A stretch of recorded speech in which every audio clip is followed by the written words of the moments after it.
Hello everybody, welcome back to my channel. So you may recognise this background because I'm recording this on the same day as last week's video, and that's because I thought that there was quite a lot of assumptions and I didn't want to get them all in one video. I wanted to separate it so it's easier for you guys to watch. So yes, this is yet another instalment of assumptions for gluten-free food.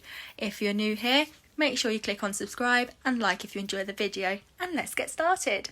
The first assumption for today's video is that it's all a fact of mind over matter. Now, I wish this was the case of mind over matter and I could just tell myself, I can eat that Krispy Kreme donut. I can do it. And yes, I did say Krispy Kreme donut just then because right now, that's all I can think about. And I blame my boyfriend because he is eating donuts. And when we're video calling, he's eating a donut and I just want Krispy Kreme. I can't eat them.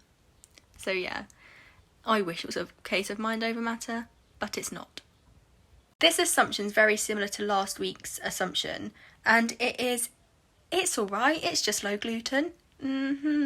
Okay.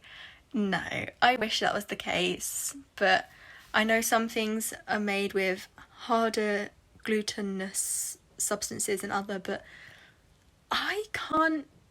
No, most people with gluten-free issues can't eat it no matter what, whether it's just like a dusting on chips, because that seems to be a thing as well, or if it's a case of having a full-blown glutinous sandwich. Like, no one, if you've got an issue with gluten and you've been told not to eat it, it doesn't matter if you have a little bit or a lot, you just avoid it. Next assumption for today is it's okay if you keep on eating it, your body will eventually get used to it. Now for me, I will go into my gluten story eventually, but for me it was eating too much of one substance, pasta, that caused the issue because my body couldn't break it down any longer. I know lots of people are different, but that's the reason, or what we believe is the reason behind why I can't eat it. So I'm not going to sit and eat more pasta that's got wheat in it if it's what's causing the issue in the first place. It's just best to avoid it, and your body won't change. Once it's one way, it's not going to change and go, it's okay now. So yeah. The common assumption is you can't be ill, you don't look it.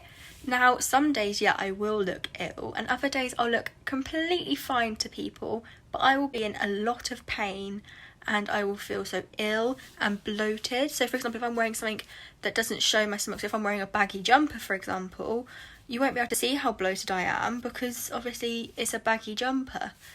But yeah, just because someone doesn't look ill doesn't mean they're not ill, and that goes for a lot of different health things, not just gluten intolerances, etc. So yeah, just be mindful of other people before saying that.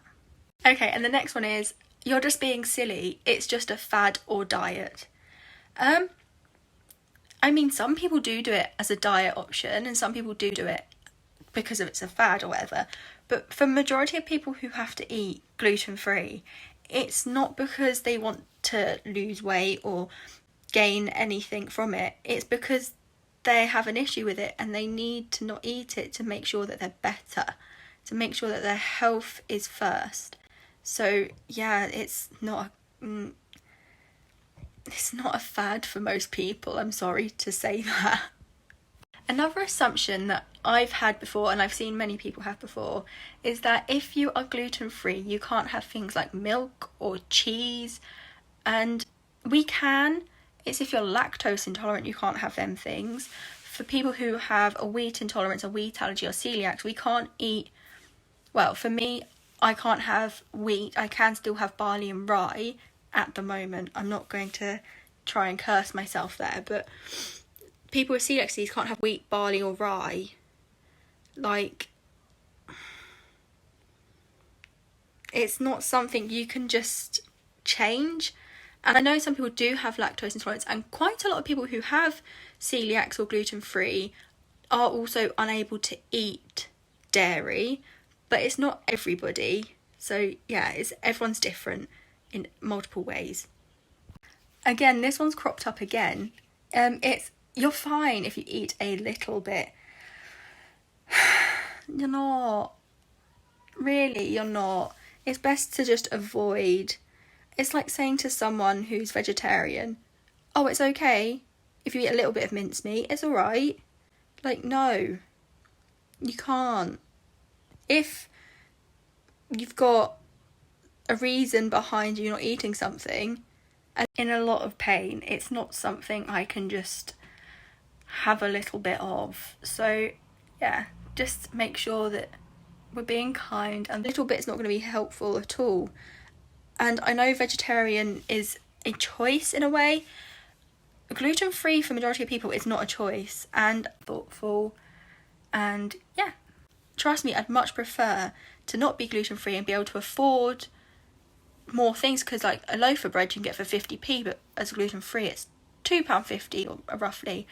I know there is some cheaper than that, but it's not something you can just eat a little bit of. Like if I eat bread, the last assumption for today is actually quite rude, and when I've heard from multiple people that they've also heard this, it's actually disgusting, and it's, you're not gluten-free, you're just fat. Now that's not very nice to people, because there's multiple reasons why people may be slightly bigger. So for example, and that is the end of today's video. I hope you've enjoyed it. Like I said at the beginning, subscribe if you are new, and give it a big thumbs up if you enjoyed. And I'll see you again. Eating wheat, it bloats me, so I get bigger. There's people with thyroid issues. There's multiple reasons why people could be slightly bigger. The next time, bye. And what you would prefer. Now, I mean, you're entitled to your opinions, but things like that, keep it to yourself, because it's not nice.